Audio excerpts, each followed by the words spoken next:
Assalamualaikum warahmatullahi wabarakatuh.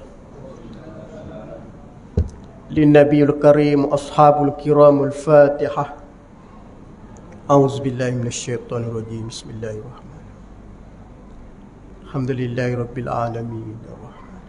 Maliki yaumiddin. Iyyaka na'budu wa iyyaka nasta'in. Ihdinas siratal mustaqim. Ghairil maghdubi 'alaihim. Alhamdulillahi rabbil alamin. Wassalatu wassalamu ala rasulillah wa ala alihi wa ashabihi ajma'in. Subhanaka la ilma lana illa ma 'allamtana innaka antal alimul hakim. Qala rabbi shrah li sadri wa yassir li amri wahlul 'uqdatam min lisani yafqahu qawli.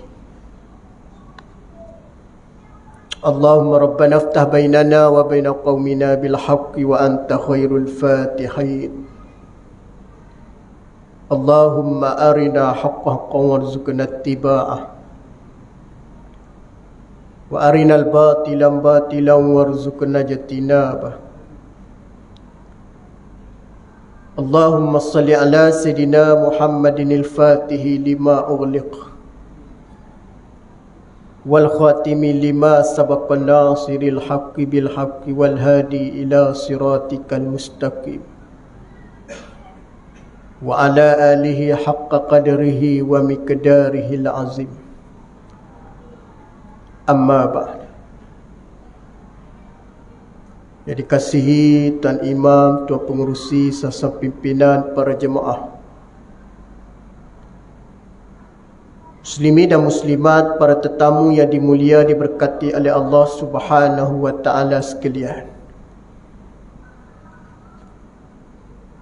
Alhamdulillah, dengan izin dan inayah Allah pada malam ni kita masih diberi kesempatan sama-sama dapat mendirikan solat secara berjemaah. Dan juga diberi peluang sama-sama dapat berada di dalam majlis ilmu, mudah-mudahan dan diberi kefahaman oleh Allah Subhanahu wa taala untuk kita terus beramal dengan amalan yang soleh. Alhamdulillah, pada malam ni kita sambung yang seterusnya, hadis yang ke-35. Pada bab menyatakan bab birwalidaini ba'da mautiha. Pada bab menyatakan berbakti kepada kedua orang tua kamu setelah mereka berdua meninggal. Daripada Abu Usaid pernah menceritakan, an abihi annahu sami'a Aba Usaidun yuhaddisul qauma qala kunna inda Nabi sallallahu alaihi wasallam faqala rajulun ya Rasulullah hal baqiya min birri abawayya syai'un ba'da mautihima aburruhuma qala na'am khisalu arba' ad-du'a'u lahuma wal istighfaru lahuma wa infazu indahima wa ikramu sadiqahima wa sillatur rahimi allati la yarhimaka illa min qabalihima atau kama qala Nabi sallallahu alaihi wasallam. Daripada Sayyidina Usaid pernah menceritakan pada satu kaum dia telah berkata, adalah kami berada satu ketika di sisi Nabi sallallahu alaihi wasallam. Lalu bertanya seorang lelaki, ya Rasulullah, apakah akan kekal sesuatu daripada kebaikan kepada kedua-dua ibu bapaku selepas kewafatannya? Mereka berdua sehingga aku dapat berbakti kepada keduanya, ya Rasulullah. Maka Nabi SAW menjawab, ya. ada 4 perkara yang mana boleh mendapat kemuliaan ataupun boleh dikatakan ia termasuk daripada berbakti, kata Nabi. Yang pertama di antara Nabi sebut ialah ad-du'a'u lahuma, mendoakan keduanya.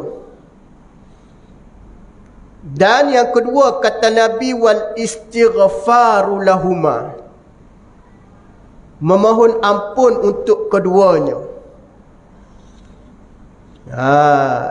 Dan yang ketiga kata Nabi, wa infazu ahdihima, dia juga termasuk memenuhi janji keduanya. Dan di antara kata Nabi SAW, wa ikramu sadiqihima, buat baik kepada rakan taulan kedua mereka. Dan Nabi sebut juga wasilatur rahimi allati la rahimaka illa min qablihima, hendaklah kamu menjaga dan menyambung hubungan kekeluargaan yang tidak kalian dapat melainkan daripada keduanya. Atau kama qala Nabi. Sedap para jemaah, ini di antara pesanan Nabi sallallahu alaihi wasallam kepada anak. Di dalam kita berbicara tentang bagaimana Nabi mengajar, antaranya tentang cara kita nak berbakti. Banyak kaedah dalam Islam cara kita nak buat baik ataupun nak ikram. Berbagai-bagai cara yang diajar oleh Nabi. Tapi di dalam hadis ni Nabi sebut 4 perkara. 4 perkara ni kata para ulama sudah ataupun mudah bagi umat nak amal. Tidak menjadi kepayahan, tidak menjadi satu keberatan. Melainkan mereka yang tidak tahu kelebihan maka jadi berat. Dia dalam sudut kita nak beramal ni, tuan-tuan, benda yang kita faham, kita tahu kelebihan, maka mudah kita amal. Tapi kalau kita tak tahu dan kita tidak memahami sebenar kelebihan tu, jadi kadang-kadang kita buat lebih kurang, menjadi kepayahan. Sama juga di dalam kita nak berbakti ataupun nak buat kebaikan ni, bila mana kita tahu kelebihan dan dia punya keistimewaan dia, ganjaran dia, maka kita takkan tinggal. Antaranya 4 perkara Nabi sebut. Antara yang pertama apa dia? Ad-du'a'u lahuma, doa. Doa ni tuan-tuan satu amalan yang mudah. Kau payah doa. Mudah je doa yang paling mudah. Cuma yang payah tu apabila nak buat bahasa Arab, payahlah. Tapi tidak disebut secara khusus doa tu dengan bahasa Arab, tapi sebut doa. Apa makna doa? Doa ialah satu dengan erti kata permohonan, permintaan. Itu doa. Apa benda yang kita minta kepada Allah namanya doa. Sama ada diguna dengan bahasa Arab ataupun bahasa selain bahasa Arab. Baik. Doa juga bermaksud di segi istilahnya sesuatu benda yang kita ungkap daripada keluar mulut kita yang berbentuk perkara itu ikhlas. Itu doa juga. Contoh, kita jumpa dengan seorang, kita kata Tuan Haji ni makin lama makin muda nampak. Jadi apabila orang kata kita macam tu, kita kata alhamdulillah, amin. Sebab doa dia mana tahu muda sungguh kita dah.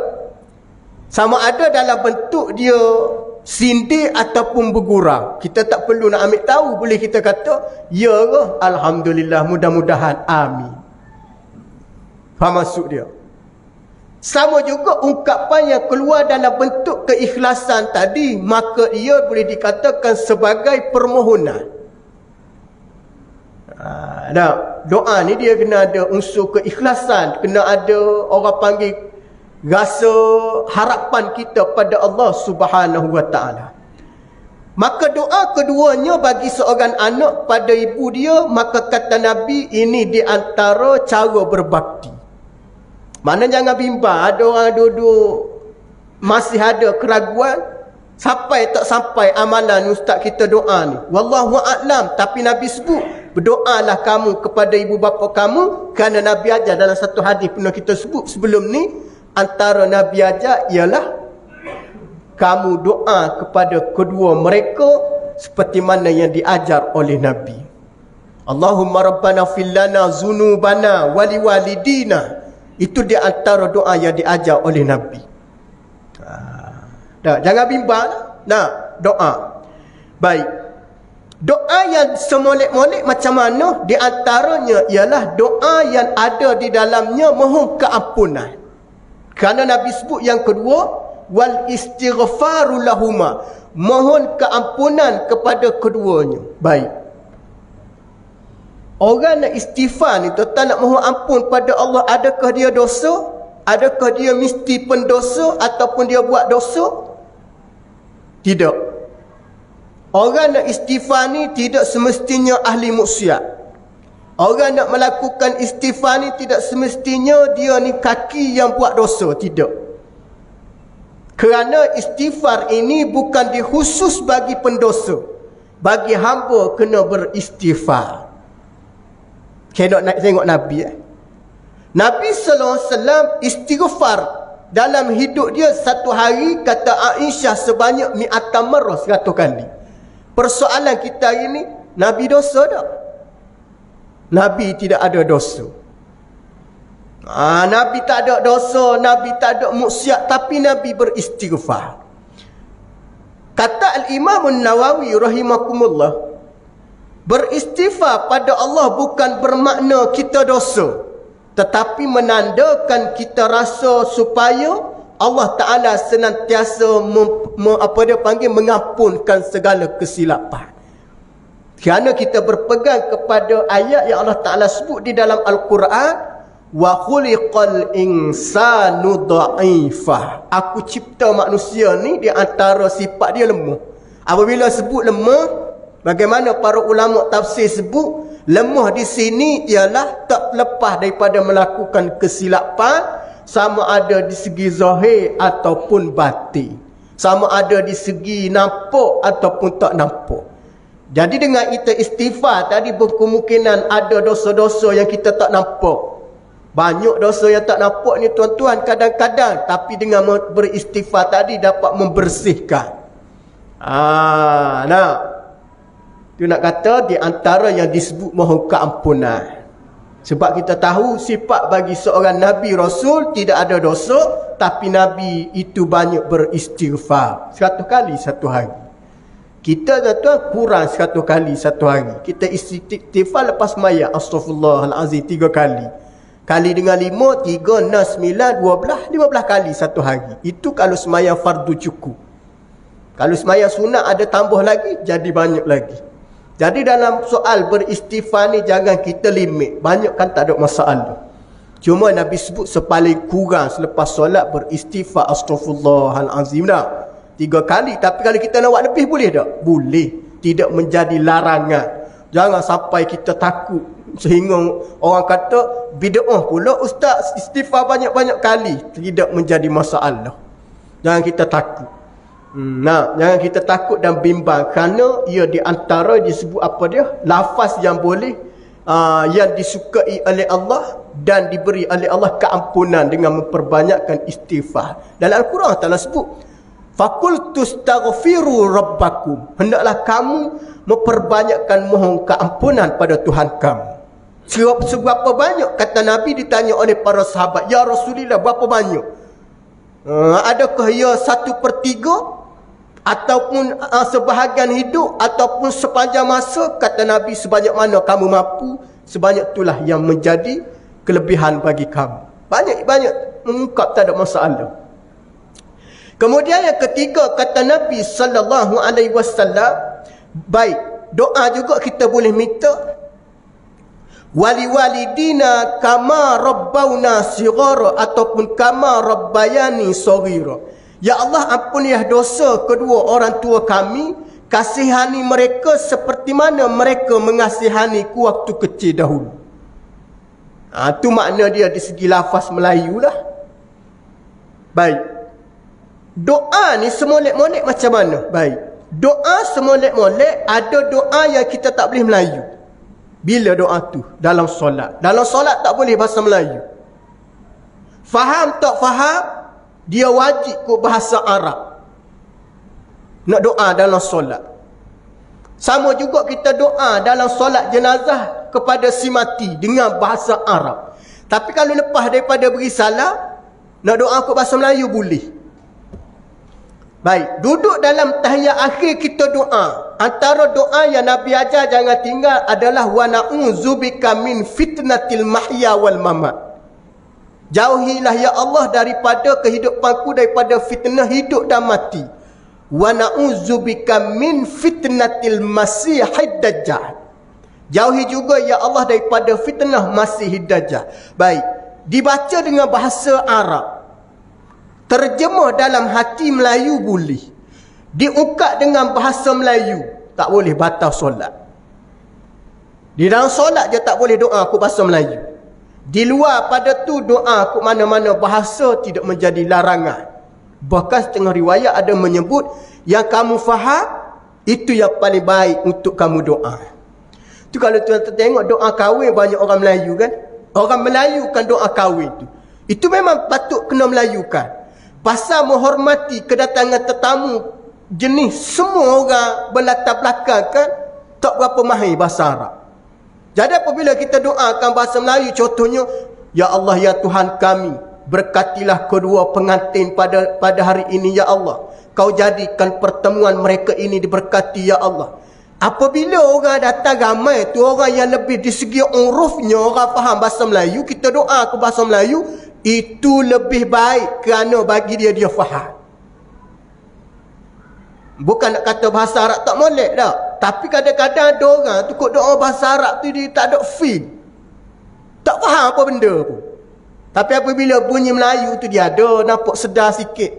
Nah, ada dia punya boleh ambil orang panggil pengajaran dan mengambil dia punya untuk muhasabah dalam doa tu supaya ada keinsafan. Maka dimelayukan doa tak ada masalah. Tapi walau bagaimanapun disebut dalam kitab-kitab bab doa ni, jangan lepas, jangan kita tinggalkan beberapa doa dengan bahasa Arab. Antaranya ialah dengan memuji Allah, alhamdulillahi rabbil alamin, iaitu Arab lah. Yang kedua selawat pada Nabi, wassalatu wassalam ala asyrafil anbiya wal mursalin, iaitu jangan lupa Arabkan dia. Nah, selebihnya kita nak melayukan tidak ada masalah. Itu di antara di sudut doa lah. Nah, insya-Allah mudah-mudahan Allah Ta'ala faham, Allah Ta'ala tahu kehendak kita yang kita minta. Baik.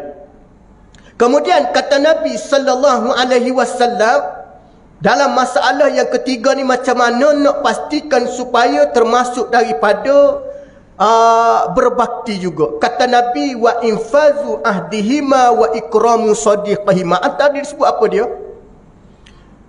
Kita ni cari di kalangan mereka yang pernah ataupun kawan kepada arwah mak ayah kita.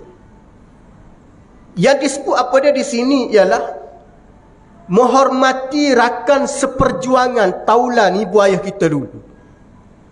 Kalau kita kata hari ni ayah kita ni sebelum dia meninggal dia kerap datang surau An-Nur ni.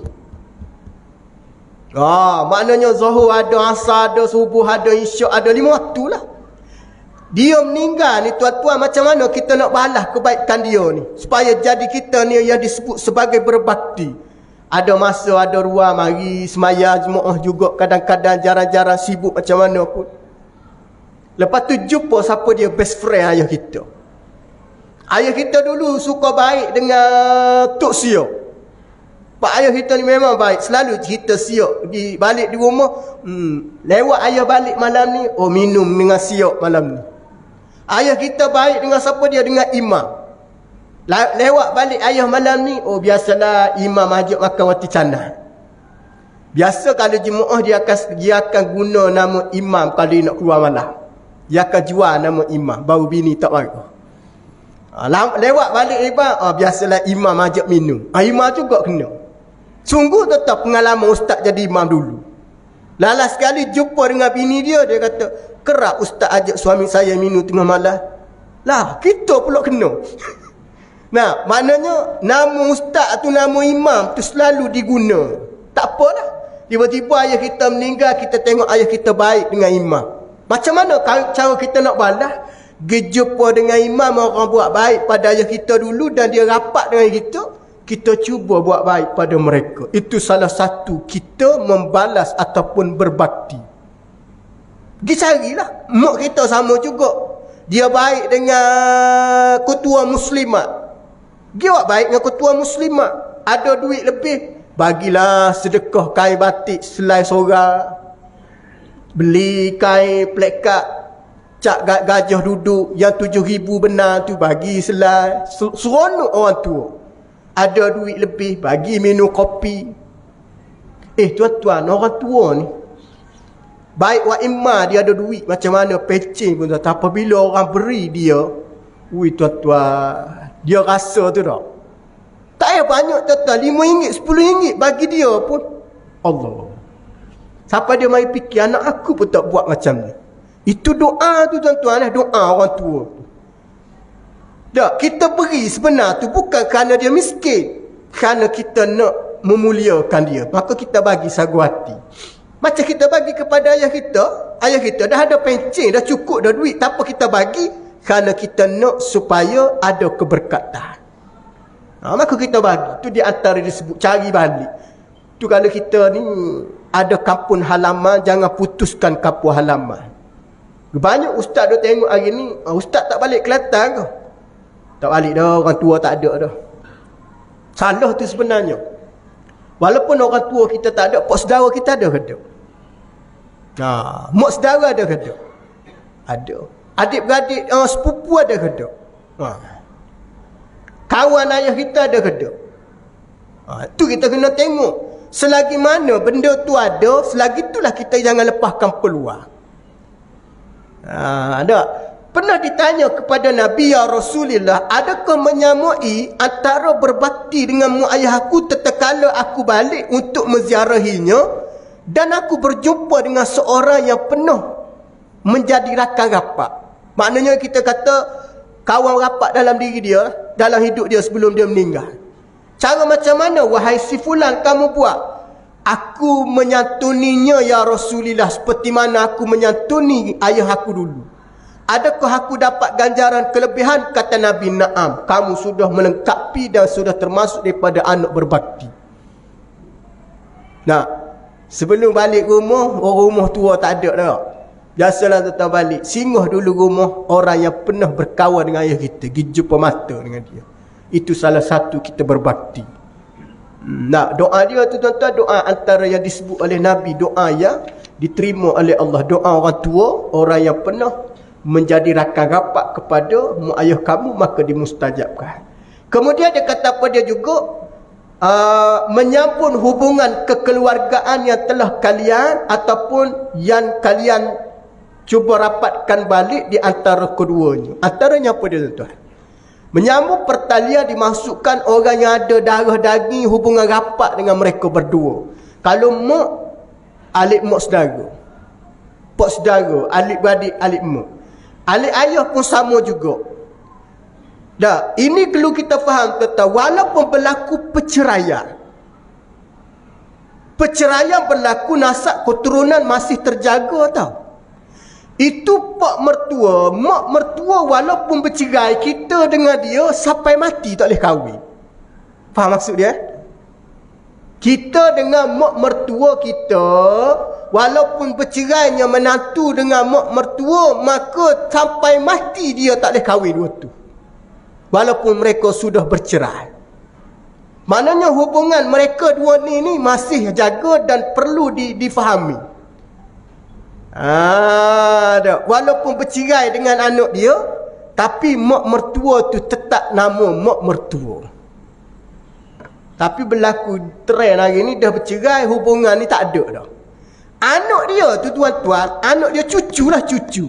Mak dia, tok dia ada hak atas cucu dia tersebut. Tu tuan-tuan, harta pusaka dibahagikan tidak mengikut ataupun dikatakan tidak terputus walaupun mereka bercerai. Nak tengok Islam dah, Islam. Iaitu kalau kita tengok antara perkara yang Allah Ta'ala tidak suka di kalangan hamba-Nya, halal di sudut agama, di segi hukum halal. Tapi Allah Ta'ala tak suka apa dia tuan-tuan? Bercerai. Tu bercerai ni tuan-tuan bukan pilihan awal tuan-tuan. Bercerai ni pilihan terakhir. Seperti mana Rasulullah Rasulullah cuba nak menyatukan semula di antara ketegangan yang berlaku kepada sepupu baginda. Apa dia yang berlaku kepada anak-anak angkat Nabi Saidina Zaid bin Harisah dengan Zainab tadi tu. Dia agak tegang perkahwinan mereka berdua ni. Walaupun pernah satu ketika Zaid datang jumpa Nabi, ya Rasulullah, mungkin aku dengan Zainab ni tak kufu kot. Asyik rasa tak berapa ngam ni keluarga ni. Nabi beberapa kali membuat penangguhan. Dia kata sabarlah, ni memang kerana isteri memang macam tu. Sehingga beberapa kali berlaku dalam diri Zaid tadi. Sehingga Nabi SAW terpaksa akur. Mungkin dua ni tak ada jodoh. Dalam sekali mereka berpisah. Walaupun berpisah, hubungan dia dengan Nabi stay dalam keadaan baik. Tidak kata Nabi nak menyalahkan Zaid, tak menyalahkan isteri apa dia, sepupu dia Zainab, tidak. Nak cerita di sini ialah perceraian tidak memutuskan nasab keturunan. Mak saudara tetap mak saudara walaupun bercerai dia kawan tu dua tu. Faham maksud dia? Batal wuduk pun masih dalam keadaan sama. Tak boleh nak kahwin dengan mak saudara. Tu kalau pentingnya menghubungkan silaturahim ni, kata dia di antara ialah supaya kita tahu nasab keturunan ini yang menjadi orang panggil apa dia, satu penghubung di antara silaturahim. Maknanya jangan jadikan apa dia perceraian itu adalah pemutus silaturahim.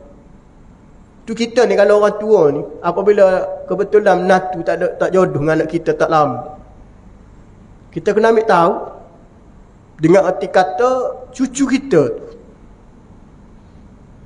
Nah, yang kedua, mak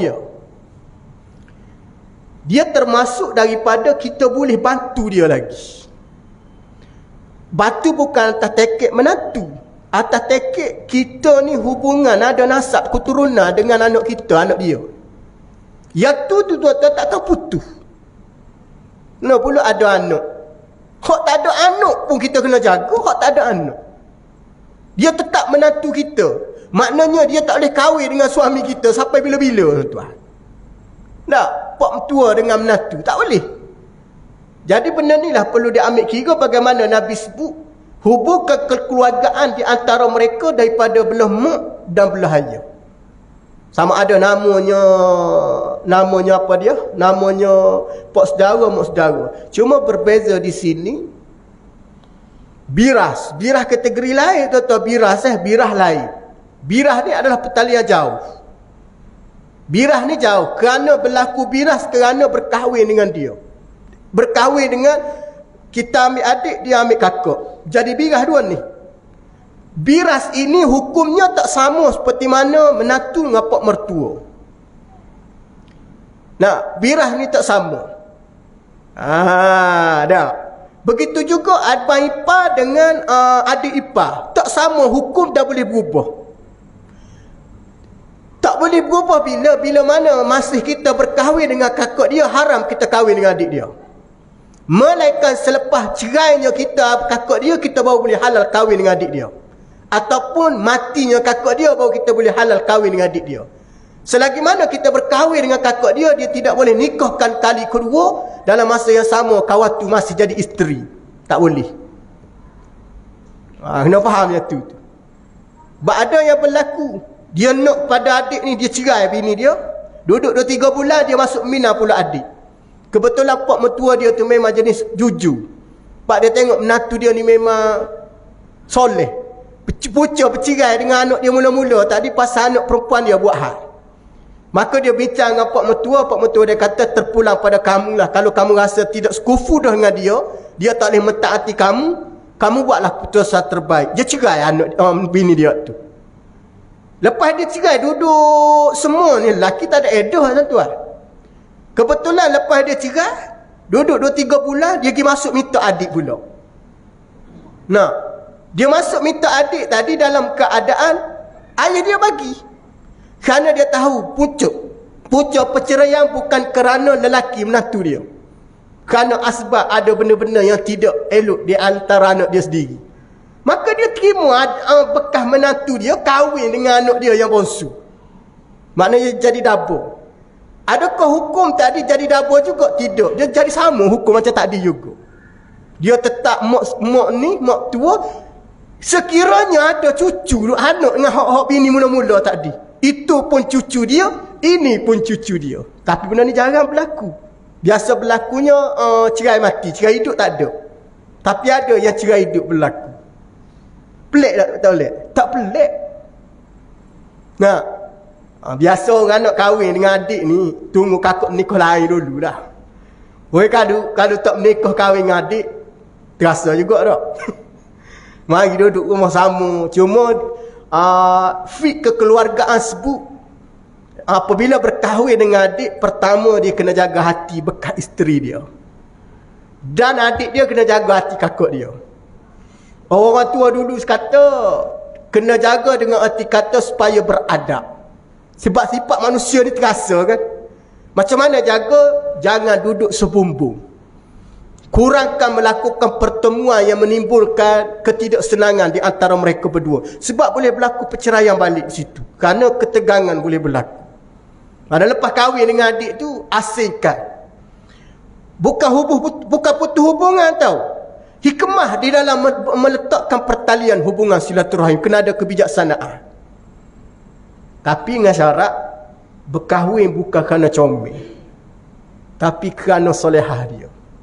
Tapi kalau pilih comel, cerai kakak, nak ambil adik kerana adik comel pada kakak, tak lama. Tu Nabi kata, kahwin kamu kerana kamu pilih kecantikan, maka perkahwinan hanya boleh apa yang kamu dapat. Tapi Nabi kata, pilihlah kamu di antara apa yang disebut kemuliaan dia, akhlak dia, agama dia. Solehah lah. Kalau kamu pilih solehah tadi, nescaya diamlah tangan-tangan kamu, kata Nabi. Maknanya tidak ada orang panggil krisis dalam rumah tangga. Niat kita lah bergantung pada niat. Nah, cerita balik-balik molek-molek dah tak boleh nak duduk dah hubungan sebumbung.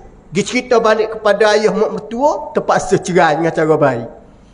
Ni cara Islam lah. Hantar balik, cerita balik. Kerana Zaid pernah cerita pada Nabi tentang dia dengan Zainab tidak boleh berpanjangan. Kata Nabi SAW, kalaulah itu pilihan kamu, buatlah keputusan yang terbaik. Zaid, aku ceraikan dia dengan erti kata nak menjaga hubungan tadi supaya tidak nampak dia jadi macam tegang yang terlalu sangat. Nah, ini yang diambil oleh Nabi SAW. Lepas baru Nabi kahwin balik dengan Zainab tu kan. Yang tu pun menjadi orang panggil memecahkan adat zaman jahiliah. Sebenarnya orang zaman jahiliah dia tak boleh terima benda tu. Walhal Zainab tu memang nok sangat-sangat pada Nabi. Nah, tu kalau kita tengok sepupu boleh kahwin. Sebab dia orang sepupu dua ni. Sepupu dua ni bukan pertalian apa-apa, sepupu. Lepas pada tu lah zaman jahiliah sepupu tak boleh tahu. Jadi Nabi lah yang memulakan proses perkahwinan. Maka di dalam umat Nabi, sepupu boleh kahwin dan dia ada aurat. Walaupun kalau kita tengok anak mak saudara ni rapat, anak dia dengan kita man jadi sepupu, tapi Islam membenarkan. Rasulullah berkahwin dengan Zainab tu melalui wahyu Allah. Bukan Nabi suka-suka nak ikut nafsu dia, kerana nak supaya tidak menjadi ketegangan di antara pak saudara dia dengan sepupu dia tadi. Ni di antara amalan Nabi lah. Wallahu a'lam. Cukup sekadar tu kita beri laluan azan, kita akan buat penutup insya-Allah.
Allahumma salli ala sayyidina Muhammad.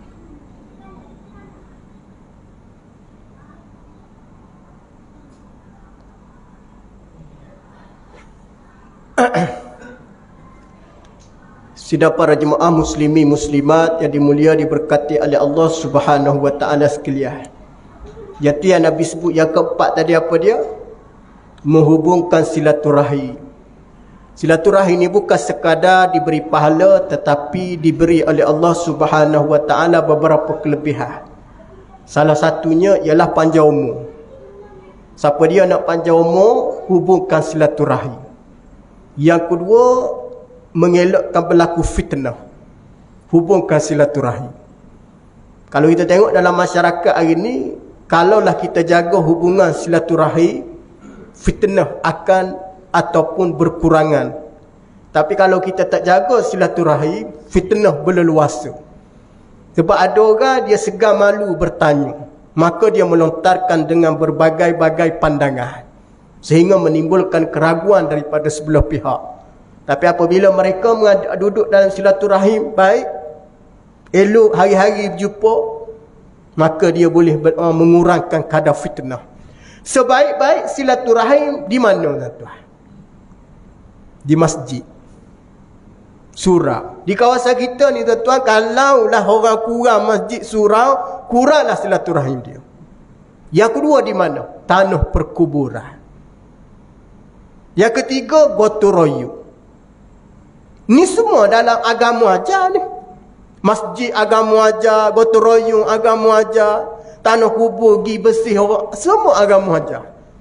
Apabila kita tahu kelebihan dia, maka sebenarnya banyak keistimewaan dia. Tu kena ada lah benda-benda macam tu. Nampak je orang kata, kerak surau buat makan, asalkan ada majlis buat makan. Nampak buat makan kan? Tapi sebenarnya tu salah satu uslub cara kita nak menghubungkan silaturahim. Cara kaedah nak silaturahim. Kalau tidak, lepas mayang orang balik. Tapi ada makan, orang tak balik, orang tunggu, orang sembah, orang makan kan. Nampak makan. Tapi hakikat dia sebenarnya adalah menyantumkan ataupun menghubungkan silaturahim. Tu kita jangan duk condemn orang buat makan. Tu orang buat makan, kita jangan, tak makan sekalipun, kita jangan pandang itu adalah pandangan negatif. Tak ada timbul soal pembaziran dan sebagainya. Kecuali nampak terang-terangan, makan sikit buang banyak, itu lain lah. Tapi hari ni setahu ustaz, orang buat makan masjid surau ni tak penuh. Orang panggil apa dia? Bazir. Adalah kadang-kadang terlepas pandang, kebanyakannya tak cukup. Tak percaya, cuba sembelih kambing 10 ekor cukup tak? Tak cukup tuan-tuan, lagi banyak lagi tak cukup. Faham Menakhiri kuliah pada malam ni, ustaz nak sebut sikit tentang Zulhijjah ni berkait dengan kurban kan. Sebab ada beberapa soalan yang ditanya oleh para jemaah. Mungkin dia orang yang akan tengok live lah, insya-Allah. Kalau tak tengok pun dia ustaz suruh tengok. Orang duk kecoh, bukan kecoh tuan-tuan, ustaz tak kata kecoh, tapi dia muskil. Sebab kita punya kadar korban di Malaysia kita agak tinggi. Kerana tinggi, mungkin sebab harga lembu mahal. Kenapa mahal? Wallahualam, nak tanyalah pihak yang mengurus lembu tu. Jadi dia jadi ragu-ragu sebab dia kata, saya tak nak buat korban di Malaysia kerana mahal. Tak apalah, tak ada masalah tak nak buat kerana mahal. Tapi saya tetap mengatakan berkorban di luar Malaysia tu afdal. Kerana sandaran dia ni tuan, dia pegang macam ni. Kenapa afdal buat di luar? Pertama, kerana di tempat saya buat jarang orang makan daging. Hujah dia, kita hormat betul? Berapa satu bahagian? 300. Tempat ni payah ustaz nak makan daging, betul? Yang kedua, memang dia orang miskin, betul? Yang ketiga, memang kapasiti penduduk miskin dia lebih tinggi berbanding orang tak miskin. Ketiga-tiga tu betul. Cuma kalau kita nak perbahaskan di segi keafdalan dia. Faham dulu afdal Afdal korban, pertama, kita tengok binatang yang kita korban. Yang kedua, kita sembelih binatang korban. Yang ketiga, kita bagi binatang ataupun daging korban. 3 ni jawapan untuk mengatakan keafdalan di sudut korban. Kalau kita duduk di seksyen 20, korban kita afdal di seksyen 20. Faham maksud dia? Pasal kita tengok.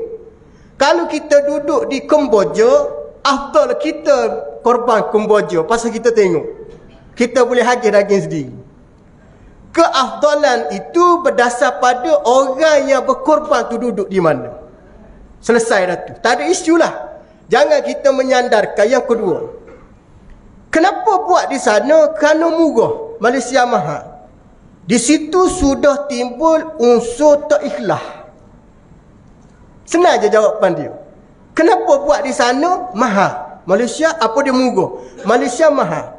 Kalau kita faham, korban di segi bahasa ialah mendekatkan diri pada Allah. Di segi syarak, di segi istilah, memberi dan kita menyembelih binatang yang kita sayang, yang ada dalam diri kita ataupun yang dimiliki kita. Apa-apa benda yang kita ada, kita sanggup bagi, kerana itu adalah di antara anugerah Allah. Baik, 400 dengan 800, mana saya? Tuan-tuan jawab sendiri. Orang bagi 400 dengan bagi 800. Ambil 4 kau ambil 8. Confirm ambil 8. Usah kau kata ambil 800. Contoh ni contoh. Ustaz nak suruh nampak. Nah. Orang kata ustaz boleh tak nak jemput baca doa? Ha boleh. Orang ni kata sekali baca doa saya bagi ustaz 200. Tiba-tiba duduk siap-siap pakai jubah. Ada orang telefon pula. Ustaz boleh tak nak minta baca doa kahwin? 600. Allah. Nak pergi mula-mula ke hak kedua? Oh, hak kedua lah. Pasal 600. Waktu 200. Banyak beza 400. Nampak tak? Ikhlas tak kita tadi? Ikhlas tak? Tuan Haji kata tak ikhlas. Sama juga kurban. Surah buat 800, dia ambil Kemboja buat 400, kita kata yang penting ikhlas. Sudah tidak ada keikhlasan. Kecuali kita tidak mampu untuk buat 800. Kalau kita tak mampu untuk buat 800, kita ambil apa dia? Korban sunat kifayah. Korban yang asal dia sunat muakkad. Yang kedua sunat kifayah. Apa makna sunat kifayah? Dalam suatu keluarga, contohnya kita ada 12 orang. Nah, satu orang masuk korban sudah memadai dah. Bukan pahala semua dapat macam satu tadi, tidak. Sudah memadai dah daripada kita menunaikan ibadah korban. Contohnya ayah, isteri, anak 5 orang. Ayah buat korban untuk dia, memadai dah. Dia nama sunat kifayah. Afdal berbanding kita duk buat luar. Macam mana nak selesai masalah dia ni? Anak pakat tolong. Hak sulung bagi 100, hak 2 bagi 100, hak 3 bagi 100. Kumpul, cukup 800 buat atas nama ayah. Lagi afdal. Nah, pasal ayah kita tengok sendiri, ayah kita semelih sendiri, ayah kita bagi sendiri. Jadi kalau korban, kalau setakat kita nak buat tapi tak ada keikhlasan, tak sampai matlamat korban tu sendiri. Jadi kalau nak buat di Kemboja mana-mana, tak ada masalah. Perbetulkan niat. Kenapa buat? Kerana sana murah, jangan. Sudah tidak ada keikhlasan dalam beribadah. Nah, soal hari ni tuan-tuan, kita buat korban bukan kerana buat tempatan, bukan kerana orang kita lebih makan daging, tidak. Itu salah fahaman tu. Kenapa tak buat di tempat kita sendiri? Kenapa tak buat? Orang kita dah mewah makan daging. Itu bukan isu dia tau. Itu bukan isu dia. Bukan isu dia tu sebenar. Ramai orang yang salah faham. Saya nak buat sana pasal sentiasa kita ni makan daging. Korban ni tuan-tuan bagi pada fakir miskin. Hadiah sebahagian daripadanya ada orang kaya. Sunat makan sikit kita. Apa yang jadi masalahnya? Yang jadi masalah pasal kita tak faham. Tak faham tu kadang-kadang kita nampak seolah-olah bazir lah. Sebenarnya tak bazir lah tuan. Tuan-tuan, di Selangor ni ramai orang tak boleh nak makan daging tuan. Ingat kau daging sekilo berapa tuan-tuan? Kalau kita nak kira kilo. Jangan kita jadikan itu isu untuk kita nak supaya menutup kita tak nak buat tempat kita. Kerugian kita dalam beberapa perkara. Pertama, kita mampu sedangkan kita tak buat. Baik. Yang terakhir, sekiranya mampu, duit ada, mampu ni gini istitaah dia panggil. Bayar istoma kereta lepas, bank rumah lepas, makan hari raya ada, makan hari tasyrik ada, dan lebihan ada. Maka orang ni ada simpanan, ada duit, tapi dia tak buat korban. Dalam fiqh mazhab Syafi'i kita makruh orang yang ada duit, ada perbelanjaan hari raya dan hari tasyrik, tapi dia tak buat, makruh hukum dia. Faham maksud dia? Makruh. Apa makna dia makruh ni? Tuan-tuan faham lah. Kita dalam ibadah ni kita tak nak makruh. Nah, makruh kita tak nak. Dalam ibadah ni kita tak nak masuk benda tu. Tapi apabila kita ada keupayaan, kita tak buat tu hukum dia. Yang terakhir, nak sangat duit simpanan ada, tapi simpanan anak. Baik. Anak yang duit simpanan yang kita buat untuk dia, nah, kita haram ambil duit dia untuk buat korban, kerana itu hak dia. Contoh, kita buat saving anak tabung haji 100 sebulan, 12 bulan 1,200. Kebetulan adalah surau offer 2 slot kosong, 2 bahagian. Kita pun tak ada duit, kita pergi tabung haji, ambil duit anak, buat korban. Haram hukum dia. Melainkan boleh buat duit kita sendiri, kita keluar tabung haji kita tolong buat untuk anak dan orang-orang tertentu, baru boleh. Ramai orang keliru benda ni. Dalam mazhab Syafi'i kita tak boleh ambil duit anak yang disimpan untuk dia, khusus untuk dia, sedangkan dia bawah jagaan kita ambil.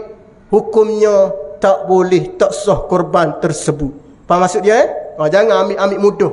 Pergi pakai buka tabung anak buat korban. Baik. Kenapa tak boleh? Mengambil hak orang itu adalah haram secara batin. Kerana hak dia. Memang betul dia dalam jagaan kita, tapi niat kita menabung untuk keperluan masa akan datang.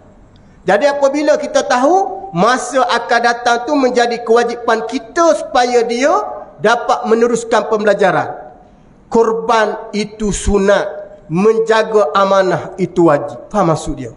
Tu tak sebut. Masuk ibadat korban, mazhab Syafi'i sunat dituntut muakkad. Belajar tentang korban adalah wajib. Kalau tak dia jadi bercelaru.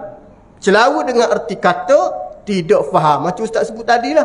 Ramai orang keliru. Duk korban tempatan dengan korban di tempat lain. Jawapan dia mudah. Dalam mazhab kita Syafi'i, afdal kita korban binatang kita tengok. Binatang kita tengok afdal, tak ada masalah. Marilah hujah apapun, itulah pendirian dalam mazhab kita. Tengok sembelih sendiri, bagi sendiri, tu ada orang ambil juga pahala nak afdal dia. Pergi pegang tali lembu, masa lembu nak sembelih, pegang juga nak suruh nampak bukti inilah binatang yang aku korban pada tahun ni dah. Nak kata apa tuan-tuan? Nak dapat afdal dia. Lepas ni jangan isulah benda ni, jangan isu lagi, jangan tanya lagi. Malu kok orang duk tanya benda sama, mari korban itulah tanyaan dia. Afdal buat sendiri, segera buat sedungang macam-macam.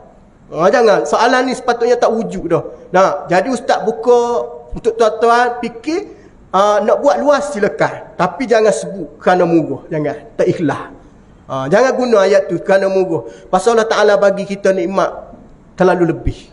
Dengan kadar 400-800 tahun ni, total sikit sangat je. Sikit sangat.